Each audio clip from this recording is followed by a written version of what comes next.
નમસ્કાર, આપ જોઈ રહ્યા છો વર્ષ 2019ની ચૂંટણી પહેલા સૌથી દમદાર અને સટીક સવાલો સાથેનો ઇન્ટરવ્યુનો કાર્યક્રમ ટુ ધી પોઈન્ટ. હું છું દેવાંશી અને ટુ ધી પોઈન્ટ સવાલોના જવાબ આપવા માટે આજે આપણી સાથે છે ગુજરાત વિધાનસભાના નેતા વિપક્ષ પરેશભાઈ ધાનાણી. પરેશભાઈ, સ્વાગત છે આપનું. અને આજે મારી સાથે જોડાયા છે મારા સહયોગી હિરેન રાજ્યગુરુ. અને પરેશભાઈ, સૌથી પહેલો પ્રશ્ન, ગુજરાતમાં લોકસભાની ચૂંટણીની તૈયારીઓ કોંગ્રેસ પક્ષે શરૂ કરી દીધી છે. આંતરિક ખેંચતાણ, સિનિયરોની નારાજગી, એટલા બધા પ્રશ્નોની વચ્ચે કેવી રીતે જશો લોકોની વચ્ચે? કોંગ્રેસમાં કકળાટે ભારતીય જનતા પાર્ટી અને સંઘે કાલ્પનિક રીતે ઉપજાવી કાઢેલો મુદ્દો છે. કોંગ્રેસ એક પણ છે, કોંગ્રેસ નેક પણ છે. કોંગ્રેસમાં હોશ અને જોશના સમન્વય સાથે વડીલોનું માર્ગદર્શન મળે, યુવાનોના ઉત્સાહથી એ કાર્યક્રમોને આગળ ધપાવવા કોંગ્રેસ કટિબદ્ધ છે.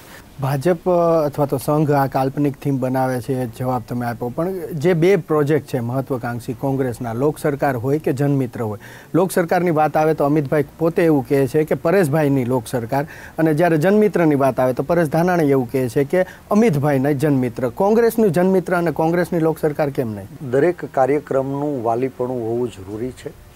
લોક સરકાર એ લોકોની સમસ્યાઓને સરકાર સુધી પહોંચાડવાનું માધ્યમ છે અને વિરોધ પક્ષના નેતા તરીકે સરકારની સાથે એ પ્રશ્નોને રજૂ કરવા એ ચૂંટાયેલા જનપ્રતિનિધિ તરીકે અમારી ફરજ છે. તો એ કાર્યક્રમને વિરોધ પક્ષના કાર્યાલયથી બધા જ ચૂંટાયેલા જનપ્રતિનિધિઓના સહયોગથી પાર્ટી પ્લેટફોર્મ ઉપર ચલાવવામાં આવી રહ્યો છે. જનમિત્ર એ કોંગ્રેસ પક્ષના પાયાના કાર્યકર્તાઓનું સંગઠન છે. બૂથના સિપાઈ કોંગ્રેસ પાર્ટીના સાચા માલિકો કોણ એની ઓળખ કરવા માટેનો કાર્યક્રમ છે. કોંગ્રેસમાં કાર્યકર્તાઓ છે? કેમ કે કોંગ્રેસમાં તો નેતા જ હોય છે બધા. ઘણા મિત્રોએ વીતેલા વર્ષોમાં કોંગ્રેસ મુક્ત ભારતની વાતો કરી હતી. મને લાગે છે કે આજ એ લોકોને પણ અહેસાસ થઈ ગયો છે કે કોંગ્રેસ એ સામાન્ય માણસના શ્વાસ છે. જ્યાં સુધી ભારતનું હૃદય ધબકતું રહેશે, ભારતીયોનું હૃદય ધબકતું રહેશે, ત્યાં સુધી કોંગ્રેસ દરેક જગ્યાએ હશે. લોકસભાની અંદર વાત કરીએ તો ગુજરાતમાં કોંગ્રેસનો મુખ્ય મુદ્દો શું? કેમ કે વિધાનસભાની અંદર ન તો અનામત ચાલ્યું કે ન તો ખેડૂતોની દેવા માફી ચાલ્યું. ગુજરાતમાં વિકાસના જે સપનાઓ દેખાડવામાં આવ્યા એ દાવાઓ પોકળ સાબિત થયા છે ને પરિણામે ગુજરાતની જનતાએ 2017માં પરિવર્તનનો સંકલ્પ કર્યો હતો. ગામડાઓએ નેતૃત્વ લીધું હતું અને 19માં શહેરો પણ હવે એમને ટેકો આપશે. એટલે મને સંપૂર્ણ વિશ્વાસ છે. તમારે રક્ષા મંત્રી પાસેથી જવાબ જોઈતા હતા, રક્ષા મંત્રી આપી દીધો. એટલા માટે હું કહું છું કે જાહેર જીવનનો ઇતિહાસ હતો કે પ્રજાનો ચૂંટાયેલો પ્રતિનિધિ એ સરકારમાં ટ્રસ્ટી તરીકે કામ કરે છે ને જ્યારે એના ચારિત્ર ઉપર આંગળી ઉઠતી તો ભૂતકાળમાં 1000 દાખલા છે કે એમણે સત્તા સ્થાનેથી રાજીનામું આપી અને જનતાને ફેસ કરી છે, કોર્ટને ફેસ કરી છે. જોઈન્ટ પાર્લામેન્ટરી કમિટી દ્વારા સત્ય ઉજાગર થાય એના માટે આ સંસદીય પ્રણાલીની અંદર વારંવાર એવી જવાબદારીઓ સોંપવામાં આવી છે. પરસોત્તમ સાબરિયાનો પણ જવાબ આપી દો સાથે. પરસોત્તમભાઈ સાબરિયા ન્યાયપાલિકા ઉપર અમને સંપૂર્ણ વિશ્વાસ છે.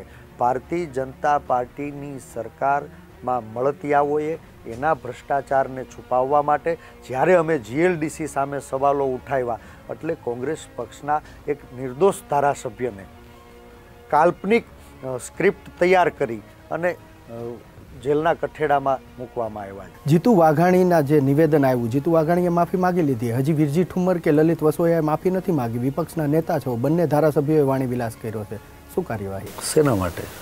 વિરજી ઠુમ્મરે જીતુ વાઘાણીની મા ઉપર વાત કરી હતી, લલિત વસોયાએ સ્તનપાન ઉપર. અને એમણે જે ટીકા ટિપ્પણી કરી હતી કે એક મા એના બાળકનું ભરણ પોષણ કરવા માટે ખોળામાં ઉછેર કરતી હોય ત્યારે માથે કોણ ઊભું હશે? આવા શબ્દો કોંગ્રેસ પક્ષે ક્યારેય કોઈ મા પ્રત્યે નથી ઉચ્ચાર્યા. મા મારી હોય, તમારી હોય કે એમની હોય, મા આખીર મા છે અને દરેક માનું કોંગ્રેસ પક્ષ સન્માન કરે છે. ભારતીય જનતા પાર્ટી જમીની હકીકતોથી લોકોનું એનાથી શરૂઆત કરી હતી. અને લલિત વસોયાએ એવું કીધું હતું કે જીતુભાઈના માતૃશ્રી જ્યારે એસટી બસની અંદર એમને સ્તનપાન કરાવતા હશે ત્યારે કેટલાય લોકો ત્યાં હશે, આવી વાત થઈ હતી. મા દીકરાના એક નિર્દોષ વ્યવહાર ઉપર જે રીતે ભારતીય જનતા પાર્ટીના પ્રમુખશ્રીએ ટિપ્પણી કરી હતી એ ટિપ્પણી ખૂબ દુઃખદ હતી અને એના માટે ભારતીય જનતા પાર્ટીએ માફી માગવી જોઈએ, જીતુભાઈ ઉપર પગલાં લેવા જોઈએ. એના બદલે એક તરફ આપણે આપણી સંસ્કૃતિનું હનન કરવાનું, અપશબ્દો બોલવાના, વિરોધીઓના ચારિત્રના હનન કરવાનો પ્રયાસ કરવાનો અને પછી માફી માંગવાની, આ ભારતીય જનતા પાર્ટીનો તકિયા કલામરો છે. અને એ જ મુજબ કદાચ જીતુભાઈએ પણ માફી માંગી છે અને એ જ મુજબ કોંગ્રેસ આગળ વધી રહી છે. કારણ કે જુઓ, જીતુ વાઘાણીનું સ્ટેટમેન્ટ જેટલું ખોટું છે એટલું જ લલિત વસોયાનું ખોટું છે, કારણ કે એમણે તો એનાથી પણ વધારે હદ પાર કરી હતી. મેં આપે જે મુદ્દો છેડો, મેં બેમાંથી એક પણ મિત્રના નિવેદન જોયા નથી, પણ માઈ માં છે. દરેકની માને કોંગ્રેસ પક્ષ સલામ કરે છે, સન્માન કરે છે, વંદન કરે છે. અને રખેને ક્યાંય ચૂક પણ થઈ હોય તો મને ગર્વ થશે કે મારા કોઈ કાર્યકર્તાએ ભૂલ કરી હોય તો એ ભૂલ માટે કુટુંબના વડા તરીકે કોઈ માને જો દુઃખ લાગ્યું હોય તો મારે માફી માગવી જોઈએ. અને હું મુદ્દો મારી સામે આવશે તો જરૂર આ બાબતમાં હું. વિપક્ષના નેતા બન્યા પછી પહેલું જ સ્ટેટમેન્ટ હતું કે ગુજરાત સરકારને જવાબદેહ બનાવશે પરેશ ધાનાણી. કેટલા સફળ થયા? મારે યાદ કરાવવું છે માનની નરેન્દ્રભાઈને, માનની વિજયભાઈને, કે આપણાથી પછાત રાજ્યો એ મેટ્રો ચલાવતા થઈ ગયા, ત્યાંના લોકો એનો લાભ લેતા થઈ ગયા. જે અમદાવાદની અંદર 2005થી મેટ્રોના સપના દેખાડવામાં આવે છે, આજ એક પણ અમદાવાદી મેટ્રોમાં બેસી અને ગાંધીનગરની સફર કરી હોય તો જરૂર ભાજપને સમર્થન આપવું જોઈએ. અમદાવાદ રેલવે સ્ટેશને કર્ણાવતીનું એક પાટિયું પણ તમે કેમ ન બદલાવી શક્યા? આજ ભારતીય જનતા પાર્ટીના લોકો બદલાવવાની કોશિશ કરશે તો તમે વિરોધ નહીં કરો. મોસાળે જમણવાર માં પીરસનારી, આપ વારંવાર દાવો કરતા હતા કે ગુજરાતની જીવાદોરી સમાન નર્મદા યોજના છે ને રાષ્ટ્રીય યોજના ઘોષિત કરવી જોઈએ. માનની નરેન્દ્રભાઈ, મારું ગુજરાત આજ તમને સવાલ પૂછે છે કે મારી નર્મદા યોજના એને રાષ્ટ્રીય દરજ્જો શું કામે ન આપવામાં આવ્યો? 5 વર્ષની અંદર અત્ર તત્ર સર્વત્ર ભારતીય જનતા પાર્ટીની સરકાર હોવા છતાં આંગળી ચીંધી અને આંખે દેખાડી શકાય એવું એક કામ જેનો ભારત સરકાર તરફથી ગુજરાતને લાભ મળ્યો હોય એવું દેખાડી દઈએ અને બિનહરીફ કરી દઈએ. 2017માં નથી આપ્યું સાહેબ સમર્થન, કારણ કે તમે જે મુદ્દાને લઈને નીકળ્યા, અનામતનો મુદ્દો, સુરતમાં જ તમને સીટો 2000 એ જ મુદ્દાને આજ રાષ્ટ્રીય ફલક ઉપર સ્વીકારવાની નરેન્દ્રભાઈને મજબૂરી શું કામે ઊભી થઈ? કોંગ્રેસ પક્ષની કરની અને કથની એક છે. જ્યારે કોઈ વ્યક્તિ, વર્ગ કે સમૂહ સમાજના મુખ્ય પ્રવાહથી પાછળ રહી તો એને મુખ્ય પ્રવાહમાં જોડવાની જવાબદારી એ સરકારની હોય છે. અને કોંગ્રેસે જ્યારે એની સામે આવા સવાલો આવ્યા તો સકારાત્મક નિર્ણયો કર્યા હતા. ગુજરાતના મુદ્દાની અંદર પણ કોંગ્રેસ પક્ષનું પહેલા દિવસથી છેલ્લા દિવસ સુધી કરની અને કથની એક હતી. અમે અહીંયા માગણી કરી હતી, જ્યારે કોઈ વ્યક્તિ, વર્ગ કે સમૂહે શિક્ષણ, આરોગ્ય અને રોજગારમાં એને પૂરતી તકો પ્રાપ્ત થાય એવી માગણી કરી તો પોલીસના દંડે પીટવાનું કામ સરકારે શું કામે કર્યું? જીએમડીસીમાં જનરલ ડાયરે જલિયાવાલા બાગનું પુનરાવર્તન શું કામે કર્યું? આજ એ જ મુદ્દાને લઈ અને તમે ભારત સરકારની અંદર જો એ રિઝર્વેશન બિલ પસાર કરાવી શકતા હોય તો એ માગણી કરનારા શહીદ થયેલા 14 જુવાન, એના મા બાપ, એનું શું? પ્રશ્ન શું છે પરેશભાઈ? તમે જે મુદ્દાઓની વાત કરી, સ્વાસ્થ્ય, શિક્ષણ, રોજગાર, ખેડૂત, આ 4 મુદ્દા જેના માટે લોકો મત આપવા માટે જતા હોય છે. શિક્ષણની વાત કરીએ, શિક્ષણ માફિયાઓની વાત કરી, ભાજપના પણ છે ને કોંગ્રેસના પણ છે. બધા જ નેતાઓ કોલેજો ખોલીને બેસી ગયા છે મોટા ભાગના. શિક્ષામાં, રોજગારમાં પણ કંઈક એવી જ પરિસ્થિતિ છે. હોસ્પિટલ્સ, એમાં પણ માફિયાઓ છે. ખેડૂતોની વાત હોય, એમાં મગફળીનું કૌભાંડ હોય કે સિંચાઈનું કૌભાંડ, ભાજપ કોંગ્રેસ બંનેના નેતાઓ સામે આવે છે. 2019માં સામાન્ય માણસ જ્યારે વોટ આપવા જશે ત્યારે એની પાસે આ 4 મુદ્દાઓ જ હશે. બેન, હું સ્પષ્ટપણે માનું છું કે સત્તામાં બેઠેલા લોકોએ સંવિધાનનું પાલન કરાવવાની જવાબદારી હોય છે. ભ્રષ્ટાચારી હોય છે, એ ભાજપનો કે કોંગ્રેસનો ન હોઈ શકે. આ દેશના સામાન્ય માણસની પરસેવાની કમાણી જે સરકારી તિજોરીમાં ભરાય છે એને લૂંટનારો કોઈ પણ માણસ હોય તો એને ફાંસીના માચડે ચડાવવાની જવાબદારી સરકારની હોય છે.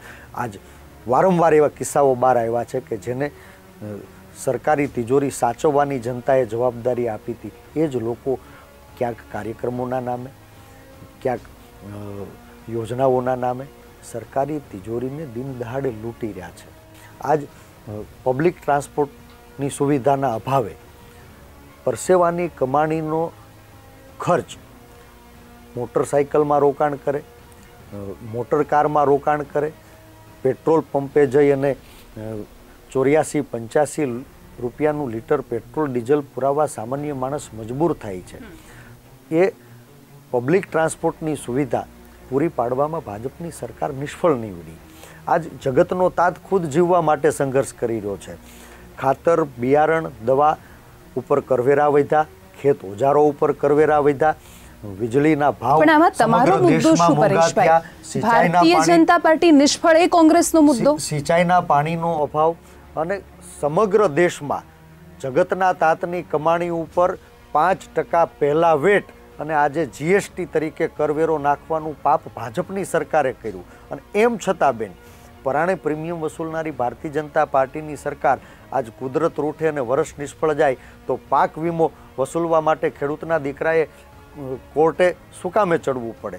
આજ એ જ સરકાર વગર વ્યાજની લોનની વાત કરે છે અને જગતનો તાત દેવાના બોજ નીચે દબાઈ વ્યાંજકવાદીઓની જાળમાં ફસાઈ જમીન માફિયાઓ એની જમીન શું કામે જૂટવી જાય? કેટલી સીટો આવશે તમારી? જો આટલા બધા પ્રશ્નો છે, દરેક જે સમુદાય છે આ ગુજરાતનો અને દેશનો એ સવાલ કરે છે. આજ ગુજરાતનો યુવાન, ગુજરાતની મહિલા, ગુજરાતનો ખેડૂત, ગુજરાતનો નાનો વેપારી, એના મનમાં જે સવાલ છે એનો જવાબ કોંગ્રેસ બનશે.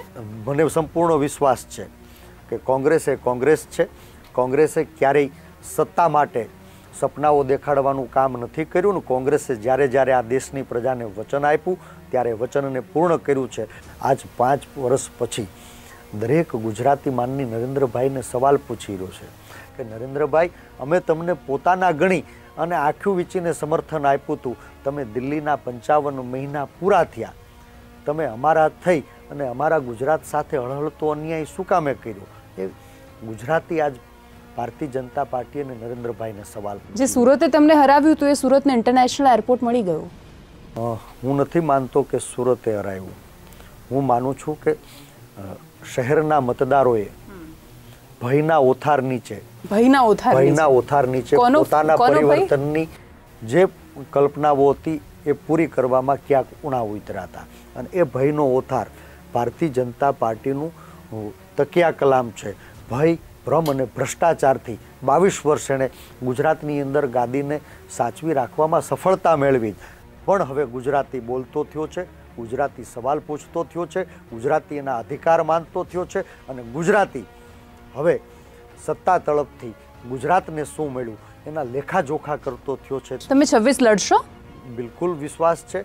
26 સીટ લડવાના છીએ, લડાવવાના છીએ અને 26 સીટમાં ગુજરાતની જનતા કોંગ્રેસ પક્ષની કરની અને કથની ઉપર વિશ્વાસ મૂકીને આશીર્વાદ આપશે. પરેશભાઈ, જવાબદેહીની વાત થઈ, તમે કૌભાંડોની વાત કરી, તો થોડો પ્રશ્ન મારો લાંબો છે કે જ્યારે મને યાદ છે 1 રૂપિયો ફીમાં વધ્યું હતું યુનિવર્સિટીની અંદર, ત્યારે કોંગ્રેસની સરકાર હતી અને ભોગવવું પડ્યું હતું. 5 રૂપિયા તેલના ડબ્બામાં વધ્યા હતા અને અમદાવાદ ચક્કા જામ થઈ ગયું હતું. 2G સ્પેક્ટ્રમ આવ્યું અને સરકાર બદલાઈ ગઈ, કોંગ્રેસની હતી. તમે એટલા બધા મુદ્દા કહો છો, લોકોમાં ભયની વાત કરો છો, તો નિર્ભય તમે લોકોને કેમ નથી બનાવી શકતા? શું હજી તમે વિપક્ષ તરીકે કાચા જ છો?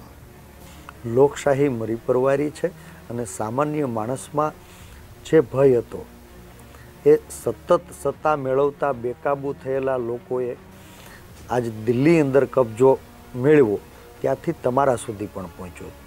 એના માટેના દાખલાઓ છે, એના માટેના ઘણાય દાખલાઓ છે.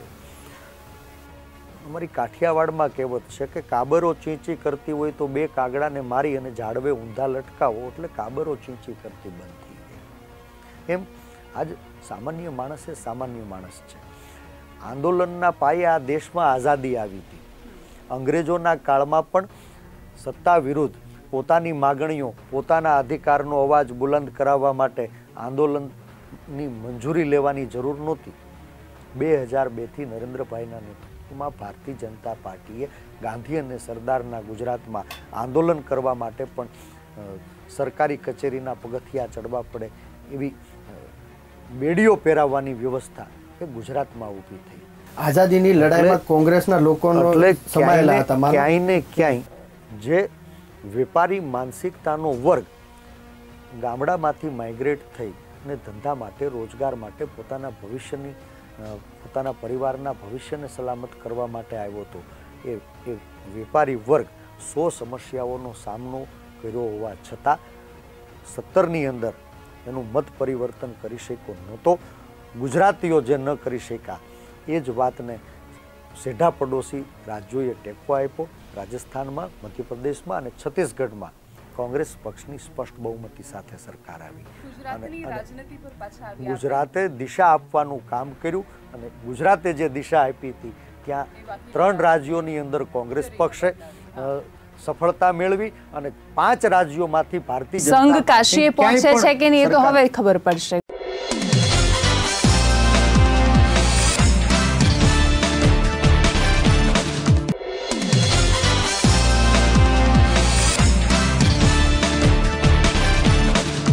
ગુજરાતની રાજનીતિ પર પાછા આવીએ. શંકરસિંહ વાઘેલા ફરી એકવાર એનસીપીમાં, ફરી એકવાર પક્ષ પલટો. શું લાગે છે કોને ફાયદો થશે, કોંગ્રેસને કે ભાજપને આનાથી?